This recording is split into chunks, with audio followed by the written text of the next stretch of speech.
Hello everybody, this is Toys R Us, and for this special figure showcase and review we're going to be looking at the 1987 Japanese exclusive cassette.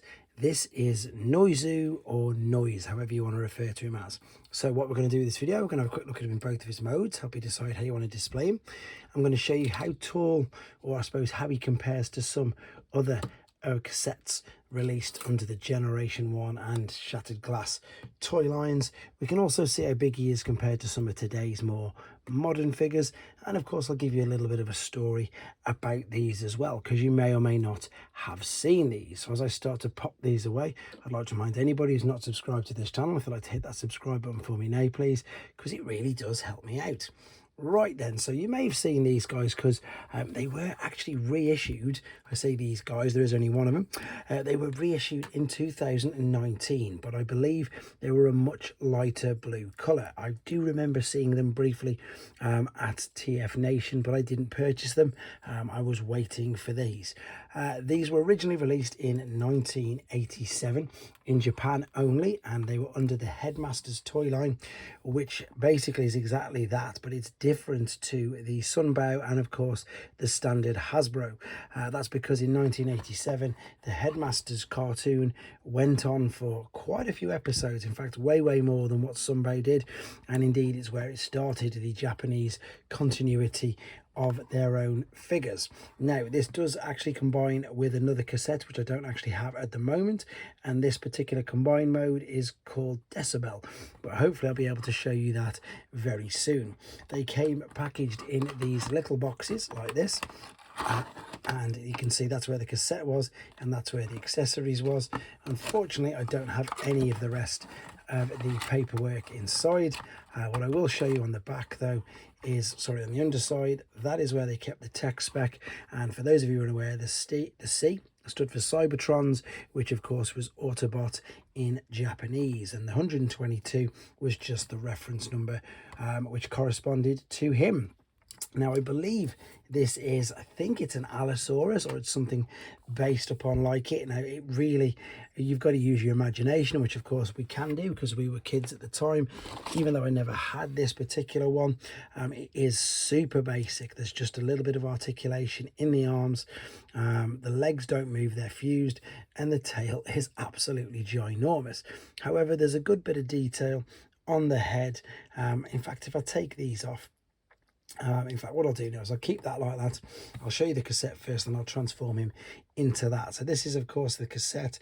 We've got the sticker there, and there's the little arms all tucked inside, and this is how we transform him. As you can see, there's quite a bit of moulding detail on him.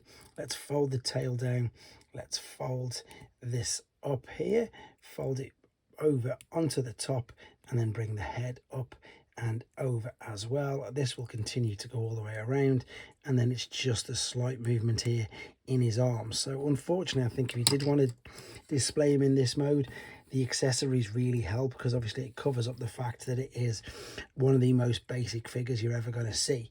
I suppose you can say there's articulation in the neck, the jaw is just molding detail, but there's a few other things on it, and I suppose, you know, I'm being overly critical. This is just literally a cassette, and it's still got a transformation process, so it's pretty clever, to be honest. Let's just take him back.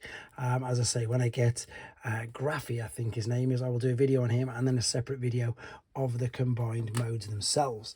So this is a Shattered Glass ram horn, just to give you an idea of how big he is.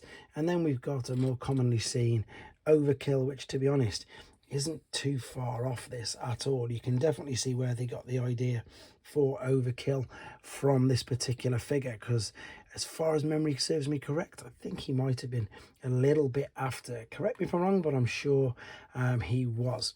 Let me have a quick look. Oh no, same year. The reason why I just checked is again due to reference numbers, and he was D, which is Destron 109, so he looks like he may have come out before, to be honest.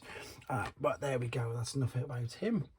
So with regards to today's figures, how do they size up? Because we don't really see many cassettes, and of course the actual cassette itself is totally defunct. Oh, there you go, I couldn't do that again if I wanted to.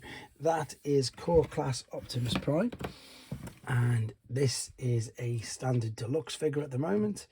Yeah, much bigger. I've got a world's smallest Takara Optimus Prime and Red Alert, and he's quite a bit bigger than them. And then of course, I suppose with some of today's figures, some third-party ones to start off. There's a Doctor Wu. I am literally knocking everything over here right now. And then I think the last one I'm going to do is just bring in, and they're all Optimus Primes, a New Age David. So you can see how big he is and compared to all of these. These, there we go again, are quite sought after in all honesty. And that's purely because, again, they were Japanese exclusives. Nobody seems to really know, and I am reading from, or quoting now rather, shall I say, from TF Wiki, how many they are or why they are so scarce, even if they are. But you just don't see these pop up on eBay at all, and maybe you're lucky on some of the Japanese auction websites. But I wanted to share this with you anyway. This was the 1987 Japanese exclusive Autobot cassette. For a change, this is Noise or Noizu. Let me know what you think of it in the comments, guys. Take care.